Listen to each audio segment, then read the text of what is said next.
नमस्ते, मी रमेश मुकाम. ग्रामोदय विचार माध्यमातून आज संसदेमध्ये चाललेलं संसदेचं अधिवेशन आणि त्या अधिवेशनामध्ये विरोधी पक्षनेते राहुल गांधी यांनी जंतर मंतरवर 20 जुलै रोजी झालेला गोळीबार आणि त्या गोळीबार आणि अश्रुधूर यामुळे विद्यार्थी जे जखमी झाले त्या संदर्भात त्यांनी गृहमंत्री अमित भाई शहा यांनी राजीनामा द्यावा असा आग्रह केला आहे. विरोधी पक्षनेते राहुल गांधी यांनी संसदेमध्ये विद्यार्थ्यांवर अश्रुधूर आणि गोळीबार झाला त्याला गृहमंत्री अमित भाई शहा जबाबदार आहे आणि म्हणून या जबाबदारी घेऊन राजीनामा द्यावा असा आग्रह मागणी केलेली आहे.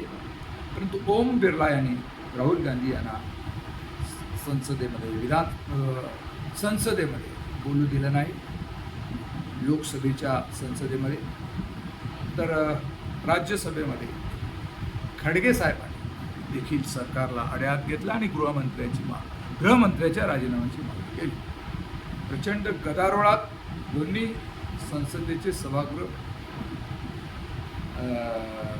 काल स्थगित करण्यात आले आणि राहुल गांधी यांची अशी मागणी आहे की जो विद्यार्थ्यांवर गोळीबार झालेला आहे तो गृहमंत्री यांच्याच आदेशाने झालेला आहे आणि या संदर्भामध्ये संसदेमध्ये त्यांनी मागणी केली की संसदेमध्ये गृहमंत्र्यांनी यावं किंवा पंतप्रधानांमध्ये यावं. जे 20 जुलै रोजी झालेला विद्यार्थ्यांचं आंदोलन, झेंजीचं आंदोलन, धर्मेंद्र प्रधान यांचं आंदोलन, धर्मेंद्र प्रधान यांना नीट परीक्षेच्या घोटाळ्याला जबाबदार धरून त्यांचा राजीनामा घ्यावा या मागणीसाठी झालेल्या आंदोलनामध्ये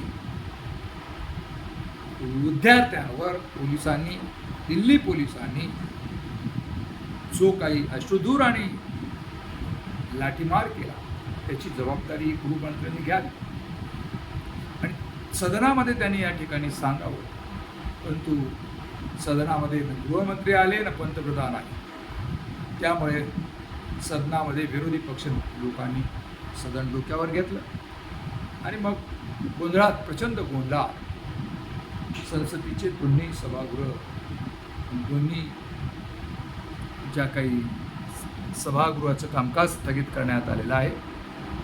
एकूण जेएनजीवर झालेला गोळीबार आणि त्या गोळीबारावर राहुल गांधी यांनी संसदेमध्ये आणि संसदेच्या बाहेर जो रान उठवलेला आहे तो का सरकार आता त्यामुळे पूर्ण अडचणीत आलेला आहे. राहुल गांधीची भूमिका ही योग्य की अयोग्य हे आता लोक ठरवणार आहे. परंतु जेएनजीवर झालेला न्याय हा काँग्रेस पक्ष सहन करणार नाही. या देशामध्ये लोकशाही आहे, स्वातंत्र्य, समता, बंधुता आणि सामाजिक न्याय या पद्धतीनेच सरकारनं कारभार केला पाहिजे आणि ही लोकशाही टिकवली पाहिजे असं राहुल गांधी यांचा म्हणणं आहे आणि त्या दृष्टीनं राहुल गांधी हे आक्रमक झालेले आहेत. राहुल गांधी यांची जी आक्रमक भूमिका आहे योग्य की अयोग्य या संदर्भात आपलं म्हणणं काय कमेंट्स करा आणि माझा व्हिडिओ आवडला तर लाईक करा, सबस्क्राईब करा आणि फॉलो करा. जय हिंद, जय महाराष्ट्र, जय भारत.